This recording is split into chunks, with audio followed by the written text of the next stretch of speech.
ಅವು ಛಲವಾದಿ ನಾರಾಯಕ ಸ್ವಾಮಿ ಅಂತ ಅವನಿಗೆ ಕರಿಬೇಕು. ಪಾಪ ಅವ ನಾಯಿ ತರ ಗೊತ್ತಾಗುದಿಲ್ಲ ಪಾಪ, ಬೊಗಳಿದೆ. ಇದೆಲ್ಲ ಇಲ್ಲಿ ಬಂದು ಬೊಗಳಿ ನಮ್ಮನ್ನು ಹಾಳು ಮಾಡುವುದಕ್ಕೆ ಇದಕ್ಕೆಲ್ಲ ಬುದ್ಧಿ ಇಲ್ಲ.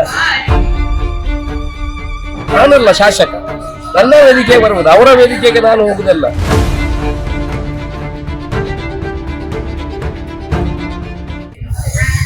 ನೋಡಿ, ಈ ನಾಯಿ ಇದೆ ಅಲ್ಲ, ಈ ನಾಯಿ ಕಳ್ಳ ಬಂದ್ರು ಬೊಗಳ್ತದೆ, ಒಳ್ಳೆಯವರು ಬಂದ್ರು ಬೊಗಳ್ತದೆ. ನಾಯಿಗೆ ಬೊಗಳುವೆ ಒಂದು, ಅದಕ್ಕೆ ಯಾರು ಒಳ್ಳೆಯವರು ಯಾರು ಕೆಟ್ಟವರು ಅಂತ ನಾಯಿಗೆ ಗೊತ್ತಾಗುದಿಲ್ಲ.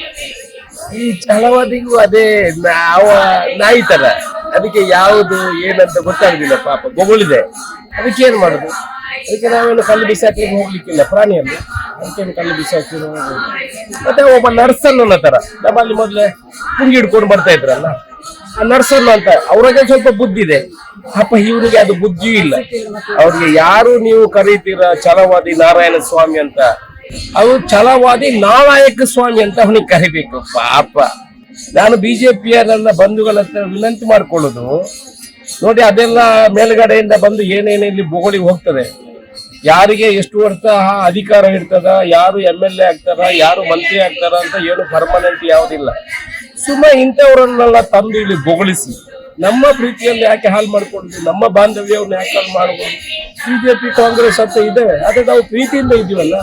ಇದೆಲ್ಲ ಇಲ್ಲಿ ಬಂದು ಬೊಗಳಿ ನಮ್ಮನ್ನು ಹಾಳು ಮಾಡುವುದಕ್ಕೆ ಇದಕ್ಕೆಲ್ಲ ಬುದ್ಧಿ ಇಲ್ಲ.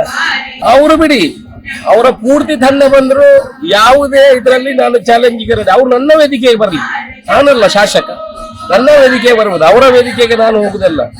ಒಂದು ಸಾಮೂಹಿಕ ವೇದಿಕೆ ಸೃಷ್ಟಿ ಮಾಡ್ಲಿ, ನಾನು ಉತ್ತರ ಕೊಡ್ತೀನಿ. ಅವರು ಕೂಡಿದ್ರೆ ಅಲ್ಲಿ ಬಂದು ಸಾಮೂಹಿಕ ವೇದಿಕೆಯಲ್ಲಿ ನನ್ನನ್ನು ಕರೆಯಲಿ, ಉತ್ತರ ಕೊಡ್ತೀನಿ. ಅವರ ವೇದಿಕೆಗೆ ನಾನು ಹೋಗ್ಲಿಕ್ಕಲ್ಲ, ಸಾಮೂಹಿಕ ವೇದಿಕೆಗೆ ಬರಲಿ, ಅವರು ಜನರ ವೇದಿಕೆಗೆ ಬರಲಿ, ಜನರ ವೇದಿಕೆಯಲ್ಲಿ ಉತ್ತರ ಕೊಡುವಂತ ಕೆಲಸ ಮಾಡಲಿ. ಅದು ನನಗೆ ಗೊತ್ತಿಲ್ಲ, ನನ್ನನ್ನು ಬಯಸ್ಲಿಕ್ಕೆ ಕರೆದಿದಾರ ಅಲ್ಲ, ಯಾಕೆ ಕರೆದಿದ್ದಾರೆ ಅಂತ ಗೊತ್ತಿಲ್ಲ. ನಾವು ಬಯಸ್ಕೊಳ್ಳುದ್ರಲ್ಲಿ, ಅವರಿಗೆ ವಾಪಸ್ ಹೇಳುದ್ರಲ್ಲಿ ನಾವು ಯಾರ ಹತ್ರ ಹೋಗುದಿಲ್ಲ. ನಮ್ಮ ತಂಟೆಗೆ ಬಂದ್ರೆ ಮಾತ್ರ ನಾವು ಉತ್ತರ ಕೊಡ್ತೇವೆ ಹೊರತು ನಾವು ಬೇರೆಯವರ ತಂಟೆಗೆ ಹೋಗುದಿಲ್ಲ. ನಮ್ಮ ಒಂದೇ ಒಂದು ಉದ್ದೇಶ ಪುತ್ತೂರಿನ ಅಭಿವೃದ್ಧಿ ಆಗ್ಬೇಕು. ಆ ನಿಟ್ಟಿನಲ್ಲಿ ನಾವು ಕೆಲಸ ಮಾಡ್ತೇವೆ. ಜನ ಅದನ್ನು ಸ್ವೀಕಾರ ಮಾಡ್ತಾರೆ ಅಂತ ನನಗೆ ಗೊತ್ತಿದೆ. ಶಿಲಾನ್ಯಾಸ ಕಾರ್ಯಕ್ರಮಕ್ಕೆ ಈಗ ಎಲ್ಲಾ ತಯಾರಿಗಳನ್ನು ಮಾಡಿಕೊಂಡಿದ್ದೀವಿ.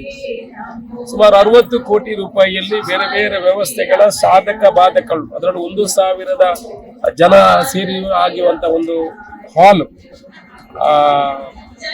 ಹಾಲಿಗೆ ಯಾವ ರೀತಿ ಮಾಡಬೇಕು, ಅಲ್ಲೇ ಸಪರೇಟ್ ಕಿಚನ್ ಮಾಡುವಂಥದ್ದು, ಮತ್ತೆ ಫೌಂಡೇಶನ್ ಮ್ಯೂಸಿಕ್ ಫೌಂಟೇನ್ ಅನ್ನು ಎಲ್ಲಿ ಮಾಡಬೇಕು, ಕೆರೆಯಲ್ಲಿ ಮಾಡಬೇಕಾ, ಅಲ್ಲಿ ಬೇರೆ ಕಡೆ ಮಾಡಬೇಕಾ, ಇದ್ರ ಬಗ್ಗೆ ಎಲ್ಲ ಚರ್ಚೆಯನ್ನು ಮಾಡ್ತಾ ಇದ್ದೀವಿ. ಒಂದೇ ದಿವಸ ಒಂದು ಸಲ ಜೀರ್ಣೋದ್ಧಾರದ ಕೆಲಸವು ಆರಂಭವಾದ್ರೆ ನಿರಂತರ ಕೆಲಸಗಳು ಮಾಡುವಂತ ಕೆಲಸವನ್ನು ಮಾಡ್ತೇವೆ. 1.5 ವರ್ಷದಲ್ಲಿ ಎಲ್ಲ ಯಾವ ರೀತಿ ಪರ್ಮನೆಂಟ್, ಇನ್ನು ನೀವು ಒಂದು ಕಡೆಯಿಂದ ಮಾಲಿಂಗೇಶ್ವರ ದೇವಸ್ಥಾನ ಆ ರಸ್ತೆಯಿಂದ ನೋಡಿದ್ರೆ ಈ ರಸ್ತೆಯವರ ಇನ್ಕ್ಲೂಡಿಂಗ್ ಡ್ರೈನೇಜ್ ಸಿಸ್ಟಮ್ ಅನ್ನು ಮಾಡಿ ವ್ಯವಸ್ಥಿತವಾಗಿ ಈ ದೇವಸ್ಥಾನ, ಈ ಪುಣ್ಯ ಸನ್ನಿಧಿ, ಈ ಹಿಂದೂ ಕ್ಷೇತ್ರ ಭಕ್ತರನ್ನು ಕೈ ಬೀಸಿ ಕರೆಯುವಾಗಿ ಮುಂದಿನ ದಿವಸಗಳಲ್ಲಿ ಮಾಡಿ